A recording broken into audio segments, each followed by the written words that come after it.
नमस्कार। कटाक्ष में एक बार फिर आपका हार्दिक स्वागत है। दोस्तों, लगभग 1 महीने के बाद मैं आपके समक्ष प्रस्तुत हुआ हूं, जिसका कारण था कि मैं भी इस महामारी के चपेट में आ गया था। लगभग 28 दिन की जद्दोजहद के बाद मैं इस बीमारी से उबर पाया। उसके बाद लगभग 1 महीना और मैं आराम किया। उसके बाद मैं सोचा चलो आज आप लोगों से रूबरू हो जाऊं।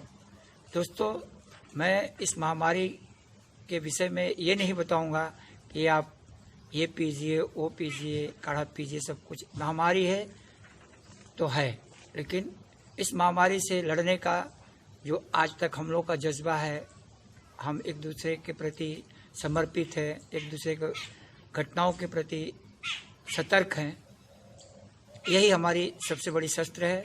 अब मेरे केस में मैं चाहूँगा दोस्तों कि भगवान न करे कि किसी को ये बीमारी अपनी चपेट में ले। हो सकता है किसी आपके पहचान वाला किसी को अगर हो भी जाए तो इस बीमारी से की वजह से उससे आप दूर मत जाइए। दूर से ही सही इस बीमारी के प्रोटोकॉल को मानते हुए आप उस इंसान से बात कीजिए, उसके परिवार वालों का हौसला बढ़ाइए, उनको ये समझाइए कि ये बीमारी है, कोई लाइलाज बीमारी नहीं है। हिम्मत ही इसका सबसे बड़ा धन है। अगर आपके पास हिम्मत नहीं है तो ये बीमारी आपको मजबूर कर देगी घुटने टेकने के लिए। लेकिन अगर आप हिम्मत रखे हैं तो कुछ नहीं होने वाला है। जो अन्य बीमारियों में होता है, जद्दोजहद होती है, वही इसमें भी है। लेकिन दोस्तों, मैंने देखा है कि इस बीमारी की वजह से लोगों का अपना सोचने का तरीका, लोगों से बात करने का तरीका, व्यवहार, सब कुछ बदल जाता है। समझ में ये नहीं आता है कि आखिर ये क्यों हो रहा है। मैं आभारी हूँ अपने उस दोस्तों का, जैसे श्री जनार्दन यादव, डॉक्टर जयप्रकाश, श्री हरिकेश मिश्रा, जिन्होंने इस बीमारी के वक्त मुझे साहस का वो बल प्रदान किया जिसके बल पे ये बीमारी को मैं बखूबी इससे लड़ पाया। इस बीमारी के जो भी डर थे उनको भगा पाया। दोस्तों, मैं उन लोगों का भी आभारी हूँ जिनके लिए मेरा समय पानी की तरह था, जिनके लिए मैं 24 घंटा उनके समक्ष रहता था। लेकिन हमारे इस बुरे वक्त में उन्होंने एक फ़ोन करना भी मुनासिब नहीं समझा। मैं उनका खास करके आभारी हूँ, क्योंकि उन्होंने सिखाया कि मैं उनके लिए कितना गलत था। अपना वक्त बेमतलब का उनको देता था।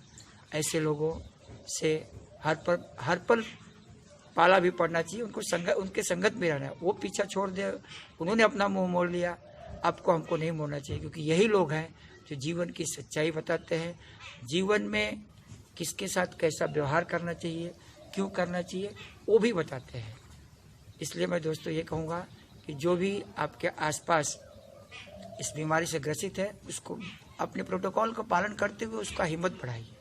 दूसरी बात, मैं आभारी हूँ महाराष्ट्र सरकार का, जिन्होंने कि लोग कहते हैं कि सरकार कुछ नहीं कर रही, सरकार बहुत कुछ कर रही है। भारत के सारी जो कर्म करने वाले लोग हैं, लगभग हर स्टेट के लोग इस मुंबई शहर में विराजमान हैं, और वहाँ ये पूरे भारत की सेवा कर रही है हमारी महाराष्ट्र गवर्नमेंट। और बखूबी लोग कहाँ कहाँ कोरोना वायरस ने क्या क्या नाम लेते हैं।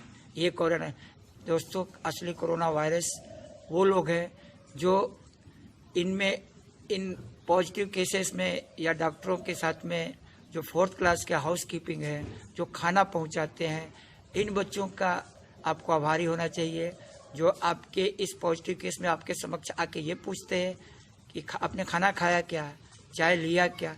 ये सब चीज़ें इन लोगों को असली कोरोना वायरस है। नेताओं ने तो बस 2 किलो अनाज दे के फ़ोटो खिंचा कर डाल दिया, बोले हम रहे कोरोना वायरस। दोस्तों, ये कोरोना वायरस नहीं, ये चाटुकारिता है।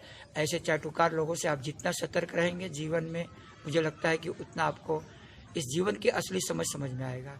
असली कोरोना वायरस वो लोग हैं जो आपके पॉजिटिव होने पे आपके समक्ष खड़ा होते हैं, आपसे आपका हाल पूछते हैं, खाना खाए, दवा लिए।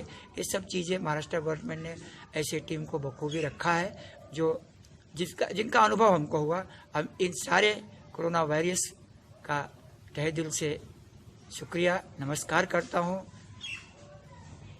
जय हिंद, जय भारत।